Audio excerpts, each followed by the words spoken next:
दिवाली से पहले खुशखबरी, कर्मचारियों को मिलेगा डीए, एरियर और नाइट भत्ता। हिमाचल प्रदेश में लंबे समय से महंगाई भत्ते, डीए, एरियर की मांग कर रहे कर्मचारियों के लिए राहत भरी खबर है। सुक्खू सरकार दिवाली से पहले कर्मचारियों को डीए का एरियर देने जा रही है। डीए का एरियर हिमाचल प्रदेश पथ परिवहन निगम के कर्मचारियों को मिलेगा।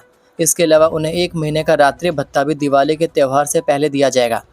उप मुख्यमंत्री मुकेश अग्निहोत्री ने यूनियन के साथ बैठक में यह ऐलान किया।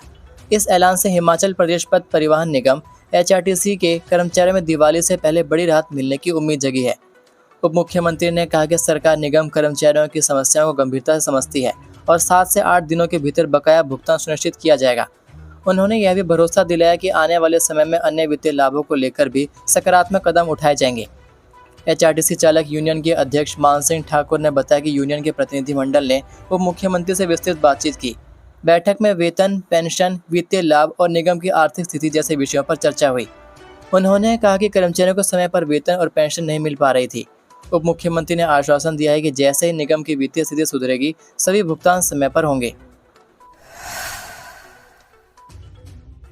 अपने ही दिए भाषण पर घिर गए सीएम सुक्खू, भाजपा ने उठाए सवाल। हिमाचल प्रदेश की राजनीति में वीरभद्र सिंह की प्रतिमा अनावरण कार्यक्रम ने फिर सियासी बहस को तेज कर दिया। शिमला के रिज मैदान पर आयोजित इस कार्यक्रम में कांग्रेस संसदीय दल की चेयरपर्सन और राज्यसभा सांसद सोनिया गांधी ने प्रतिमा का अनावरण किया। इस अवसर पर मुख्यमंत्री सुखविंदर सिंह सुक्खू ने मंच से भाषण देते हुए हिमाचल को गांधी परिवार का ऋणी बताया और कहा कि कांग्रेस महासचिव प्रियंका गांधी के शिमला में घर बनाने से प्रदेश में पर्यटन को बढ़ावा मिला। मुख्यमंत्री सुखविंदर सिंह सुक्खू द्वारा मंच से दिए गए अपने भाषण की 2 मुख्य बातों पर विपक्ष ने जबरदस्त सवाल उठाए। दरअसल सीएम सुक्खू ने कहा कि शिमला के छराबड़ा में प्रियंका गांधी ने घर बनाया है, जिससे प्रदेश में पर्यटन को बढ़ावा मिला है। वहीं उन्होंने दूसरी बात कही थी कि वीरभद्र सिंह ने एक बच्चे के लिए भी स्कूल खोला था। अब सीएम सुक्खू अपने इन्हीं दोनों बातों पर विपक्ष के निशाने पर आ गए हैं।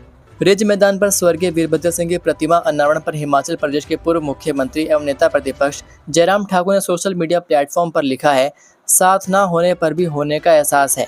ये मूरत जो कह रही वो कहीं आसपास है। आदरणीय वीरभद्र सिंह जी को शत शत नमन। नेता प्रतिपक्ष जयराम ठाकुर ने सीएम सुक्खू के बयान पर सवाल उठाए हैं और कहा कि प्रदेशवासियों को यह समझ में नहीं आ रहा कि प्रियंका गांधी का शिमला में घर बनाना हिमाचल के लिए कैसे फायदेमंद हुआ। जयराम ठाकुर ने कहा कि सीएम ने इसे बड़ा कदम बताया, लेकिन पूरे प्रदेश के लोग इस दावे से हैरान हैं। उन्होंने सीएम सुक्खू से सवाल पूछा है कि वह हिमाचल की जनता को बताएं कि कैसे प्रियंका गांधी के हिमाचल में घर बनाने से प्रदेश में पर्यटन को बढ़ावा मिला है। इसके साथ जयराम ठाकुर ने कहा कि कांग्रेस आलाकमान ने विधानसभा चुनाव के दौरान झूठी गारंटियां देकर जनता के वोटों पर डाका डाला था और 3 साल बीत जाने के बावजूद उन गारंटियों का कोई पालन नहीं हुआ। रिज मैदान पर आयोजित सरकारी कार्यक्रम को उन्होंने राजनीतिक मंच बनाने का प्रयास किया। प्रदेश में आपदा प्रभावितों के लिए जो कुछ हुआ वह केंद्र सरकार की मदद से ही संभव हुआ। बेरोजगारों के लिए सुनहरा मौका, 1500 युवाओं को मिलेगी नौकरी, जाने डिटेल। हिमाचल के बेरोजगार युवाओं के लिए रोजगार पाने का सुनहरा मौका है। प्रदेश के कुल्लू जिले में राज्य स्तरीय रोजगार मेले का आयोजन होने जा रहा है। प्रशासन ने मेले के लिए तैयारियां भी पूरी कर ली हैं, वह अंतिम चरण में भी पहुंचने वाली है। गौरतलब है कि इस मेले में युवाओं को अपने गृह जिले में भी नौकरी मिल सकती है। ऐसे में आप भी जान लीजिए कि ये मेला कब और कहां होने वाला है। कुल्लू के रथ मैदान में 15 अक्टूबर को राज्य स्तरीय रोजगार मेला लगने वाला है। इस मेले में 30 विभिन्न कंपनियां हिस्सा लेने वाली हैं, जो 1500 युवाओं को नौकरी देंगी। इस मेले का आयोजन रोजगार एवं श्रम विभाग व जिला प्रशासन कुल्लू के सहयोग से हो रहा है। रोजगार मेले में 10वीं पास से लेकर उच्च शिक्षा ग्रहण करने वाले सभी युवा हिस्सा ले सकते हैं।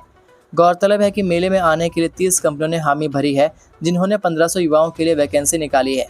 हिमाचल के सभी युवा इस मेले में हिस्सा ले सकते हैं। सोलन में 42 लोगों से भरी निजी बस दुर्घटनाग्रस्त, 11 महिलाएं घायल, एम्स बिलासपुर में उपचाराधीन। रामशहर क्षेत्र के लोहारघाट पंचायत के चहलवाना गांव में एक निजी बस के पलटने से 11 महिलाएं घायल हो गई। घायलों को बिलासपुर स्थित एम्स अस्पताल में भर्ती कराया गया। घायलों की हालत खतरे से बाहर बताई जा रही है।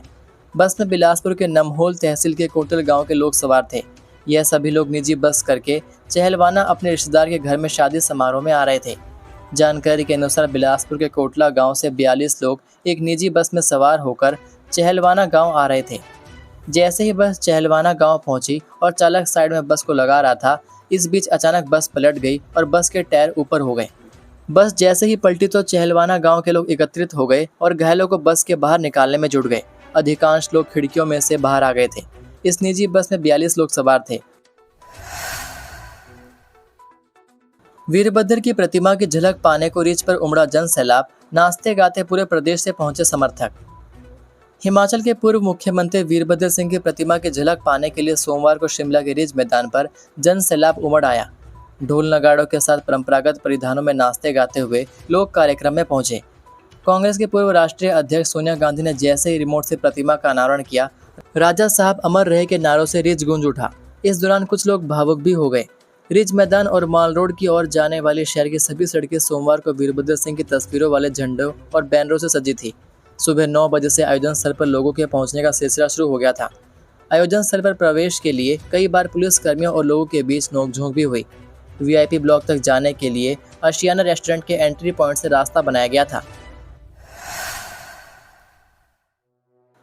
दिवाली से पहले हिमाचल में पर्यटन कारोबार ने पकड़ी रफ्तार, एडवांस बुकिंग में भी बढ़ोतरी। दिवाली की छुट्टियों से पहले हिमाचल प्रदेश के पर्यटन स्थलों में रौनक लौट आई है। शिमला, मनाली, धर्मशाला, चाइल और कसौली सहित अन्य पर्यटन स्थल सैलानियों से सराबोर हो गए हैं। वीकेंड और त्योहारी मौसम में हजारों पर्यटक मैदानी राज्यों से हिमाचल के पर्यटन स्थलों का रुख कर रहे हैं। होटलों में कमरों की एडवांस बुकिंग में भी दिवाली की छुट्टियों के लिए खासा उछाल देखा जा रहा है। कई बड़े होटलों में करीब 30% कमरे पहले से ही बुक हो चुके हैं, जबकि छोटे होटलों और होमस्टे में भी लगातार पूछताछ बढ़ रही है।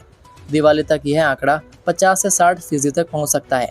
शिमला और मनाली में वीकेंड पर ऑक्यूपेंसी 40 से 60% तक पहुंच गई है। कसौली और चाइल में 70 से 80% कमरे बुक चल रहे हैं। धर्मशाला में भी ऑक्यूपेंसी 40% से अधिक पहुंच गई है। सरकारी डिपो में मिलने वाले चावल में निकले प्लास्टिक जैसे चावल। चंबा जिले के कुछ सरकारी डिपो में मिलने वाले चावल में प्लास्टिक के चावल पाए गए हैं, जिससे लोगों के स्वास्थ्य को खतरा पैदा हो गया है। इस बारे में शिकायत को लेकर साहो क्षेत्र के सराहन के सुभाष कुमार ने AC2DC अपराजिता चंदेल के माध्यम से प्रदेश सरकार व खाद्य आपूर्ति विभाग को ज्ञापन सौंपा। सुभाष ने बताया कि बीते कुछ समय से सरकारी डिपो में मिलने वाले राशन में चावल में मिलावट की जा रही है। क्षेत्र के कुछ सरकारी डिपो में मिलने वाले चावल के साथ प्लास्टिक के चावल भी पाए गए हैं। ऐसे में सरकारी डिपो से राशन लेने वाले लोगों में सरकार के खिलाफ रोष है। उन्होंने बताया कि डिपो के चावल की स्कूलों में भी सप्लाई की जाती है। मिड डे मील के भोजन में सरकारी डिपो का राशन इस्तेमाल किया जाता है, जहां रोजाना चावल बन रहे हैं। हालांकि प्लास्टिक के चावल मिक्स करके कब से दिए जा रहे हैं, इस बारे में कोई जानकारी नहीं है, लेकिन काफ़ी स्थानों से ऐसी शिकायत पाई गई है कि सरकारी डिपो में प्लास्टिक के चावल पाए गए हैं। सरकार इस बारे में गहनता से जांच करके दोषियों के खिलाफ कार्रवाई करे और जिन स्कूलों में सरकारी डिपो के चावल की सप्लाई की गई है, वहां उचित जांच करके ही मिड डे मील पकाने के निर्देश दिए जाएं। कुल्लू में तहसीलदार से दुर्व्यवहार मामले में 7 गिरफ्तार, डीएसपी रैंक का अधिकारी करेगा जांच।